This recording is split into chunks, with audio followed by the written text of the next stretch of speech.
इस कहानी की शुरुआत में हम देखते हैं कि एक आदमी बहुत ही खतरनाक लड़ाई कर रहा था और बहुत ही ज्यादा डरा हुआ भी था। तभी अचानक से वहाँ पर सब कुछ रुक जाता है और उसी के शकल का एक उसका हमशक्ल आता है। इसके बाद वो आदमी उससे कहता है कि तुम जो भी हो मैं तुम्हें जानता हूँ, इसलिए तुम्हें अपने असली रूप में आना होगा। तभी उसके सामने एक लेडी नजर आती है जो उससे कहती है कि मैं तुम्हें आज एक दुनिया का कहानी सुनाने आई हूँ। इसके बाद वो औरत कहानी को शुरू करती है। इसके बाद सीन शिफ्ट होता है और हमें 1200 साल पहले दिखाया जाता है। एक लड़की जो किंगडम राज्य के सिपाहियों की लीडर थी। इसका नाम एली था, लेकिन इसे लड़ने का बिल्कुल भी शौक नहीं था। वो तो सिंगर बनना चाहती थी, इसीलिए वो अपने कबीले को छोड़ देती है और गांव के बार में जाकर के वहाँ गाना गाने लगती है। तभी वहाँ पर हम देखते हैं कि बार के मालिक की बेटी जब एक आदमी को पानी दे रही होती है, वो उसके साथ बदतमीजी कर रहा होता है। तभी एली अपनी नुकीली ब्लेड उन पर फेंक करके उन्हें जख्मी कर देती है और उस लड़की को भी बचा लेती है। इसके बाद बच्ची उससे पूछती है कि तुम्हें लड़ना कैसे आता है, तो एली उसे बताती है कि मैं अपने कबीले के सिपाहियों की लीडर हूँ। तो बच्ची उससे कहती है तब तो तुम्हें अपने कबीले वालों के साथ होना चाहिए, तुम यहाँ पर क्या कर रही हो। दूसरी तरफ हम देखते हैं कि कुछ लोगों ने एक राज्य पर हमला कर दिया था। उस राज्य की हिफाजत एक कबीले वाले किया करते थे, जिनका लीडर एक फजील नाम का आदमी था और वो सबको बचा लेता है और वहाँ की राजकुमारी को भी।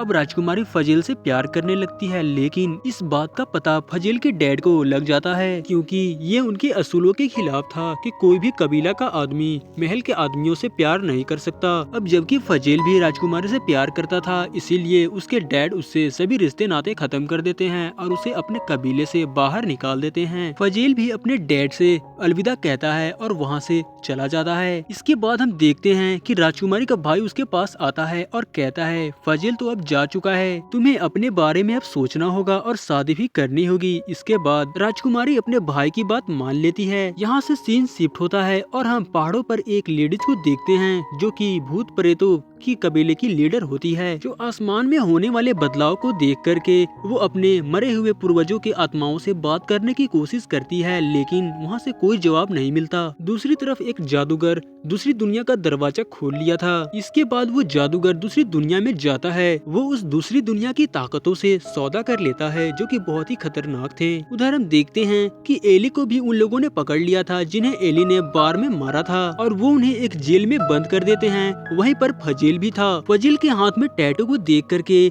एली उसे कहती है तुम तो हमारे दुश्मन कबीले से हो और यहाँ पर क्या कर रहे हो, तुम्हें इन लोगों ने क्यों कैद किया है। वो अपनी पूरी कहानी बताता है कि वो राजकुमारी से प्यार करने लगा था, जिसकी उसे सजा मिली है। अब क्योंकि उनके कबीलों के बीच में काफी सालों से दुश्मनी थी, वो इधर भी लड़ने लगते हैं। तभी एक आदमी वहाँ आता है और फजील को वहाँ से ले जाता है। फजील को इन लोगों से जिसने छुड़ाया था वो इसी के कबीले का साथी था, जिसे फजील के डैड ने भेजा था। दरअसल कुछ राज्यों के बीच में सुकून और शांति का समझौता होने वाला था।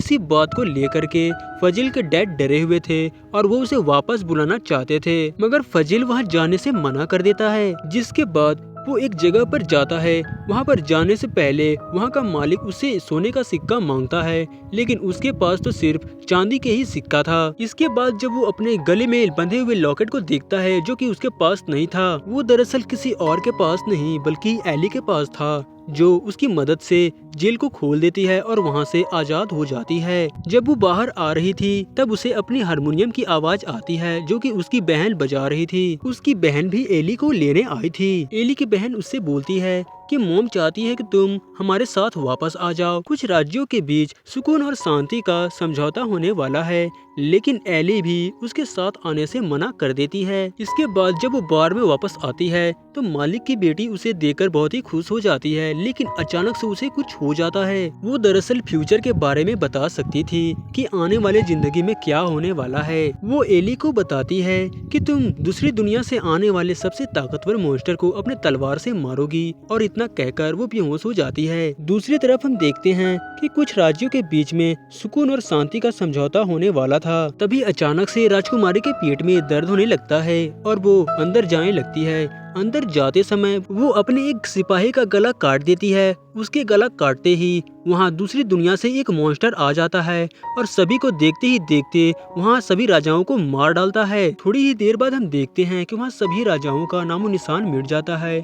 ये सब कुछ किसी और ने नहीं बल्कि राजकुमारी ने उस जादूगर से मिलकर किया था जो दूसरी दुनिया पर गया था। अब क्योंकि सभी राज्यों के राजा मर गए थे, इसीलिए वहाँ के सभी लोगों को बुला करके राजकुमारी को वहाँ का महारानी बना दिया जाता है। वो अपने उस नए किंगडम राज्य का नाम गोल्डन एम्पायर रखती है। सभी एल्फ्स ने भी उसे रानी मान लिया था क्योंकि सभी को तो बस खाना चाहिए था। दूसरी तरफ हम देखते हैं कि एली उस बच्ची के माँ के पास जाती है और पूछती है कि क्या ये जो भी बोलती है क्या वो सच होता है। उसकी माँ उसे कहती है हाँ बिल्कुल सच होता है। अब एली भी अपने बहन के साथ जाने के लिए तैयार थी, मगर जब ये लोग जाने लगते हैं तभी इन पर कोई हमला कर देता है जिसमें इसकी बहन मारी जाती है। एली उन सिपाहियों से लड़ने लगती है। उसकी मदद करने के लिए फैजल भी वहाँ आ जाता है। दोनों मिलकर सबको मार देते हैं। एली कहती है कि ये तीनों सिपाही अलग अलग कबीले से थे और इन लोगों के बीच में तो काफी गहरी दुश्मनी थी, लेकिन इन लोगों ने मिलकर हम लोगों पर हमला क्यों किया? कुछ तो गड़बड़ है, मुझे जाकर अपने कबीले वालों को बताना होगा। फजील उससे कहता है कि मुझे अपने साथ ले जा सकती हो, क्या पता रास्ते में तुम्हें और भी खतरा हो। यह कहकर फजील एली से अपना लॉकेट भी ले लेता है। एली भी फजील की बात मान लेती है और वे दोनों निकल जाते हैं। इधर राजकुमारी महारानी तो बन गई थी, लेकिन उसके सभी फैसले वो जादूगर लिया करता था। वो रानी होने के बावजूद उसके खिलाफ नहीं जा सकती थी क्योंकि जादूगर के पास एक बहुत ही बड़ा मॉन्स्टर जो था। दूसरी तरफ एली और फजील भी पर्सिया राज्य पहुंच गए थे। वहाँ की लोगों की बातों से उन्हें पता चलता है कि यहाँ तीनों राज्य की एक ही रानी है। तभी वहाँ पर कुछ सिपाही आ जाते हैं और वे अभी भी इन्हें ढूंढ रहे थे। ये देखकर वे दोनों वहाँ से भाग जाते हैं। जादूगर और महारानी दोनों ने मिलकर इनके लोगों को भी मरवा दिया था, जिसके लिए ये इनसे बदला लेना चाहते थे। दूसरी तरफ हम उस महान जादूगर को देखते हैं कि दूसरी दुनिया में जाता है और वहाँ की ताकतों से बात करता है। वो महान जादूगर उन ताकतों से कहता है कि आपकी दिए हुए मॉन्स्टर ने मेरी बहुत ही हेल्प की है, लेकिन अब मुझे कुछ अपनी ताकतें चाहिए, एक ऐसी ताकत जो मेरा अपना हो। तब जवाब में दूसरी दुनिया की ताकतें कहती हैं कि इसके लिए तुम्हें अपनी सबसे प्यारी चीज सेक्रीफाइस करनी होगी। अब एली और फजील उस भूतिया कबीले के लीडर के पास हेल्प के लिए जाते हैं, जिनके लोगों को भी महारानी ने जहर देकर मरवा दिया था। एली कहती है कि आपको हमारी मदद करनी होगी क्योंकि आपकी खानदानी तलवार भी उनके कब्जे में है। अगर आप अपने लोगों का बदला लेना चाहती हैं तो आपको हमारा साथ देना होगा। इसके बाद वो भूतिया कबीले की लीडर भी मान जाती है। इसके बाद हम एक बोनो के कबीले की लीडर को देखते हैं। उसके पास एक हथौड़ा होता है। उस हथौड़े की मदद से एक घर की खिड़की को तोड़ करके अंदर चली जाती है और वहाँ के सभी लोगों को मार देती है जिन्होंने उसके दोस्त को मारा था। उधर महल में रानी का भाई और जादूगर नहा रहे होते हैं। जादूगर उससे कहता है क्या एली और फजील पकड़े गए? वो कहता है नहीं, अभी उनकी तलाश जारी है। तो आज के लिए दोस्तों बस इतना ही। आगे की कहानी आपको बहुत ही जल्द मिलेगी, उसके लिए आपको चैनल को सब्सक्राइब करना होगा।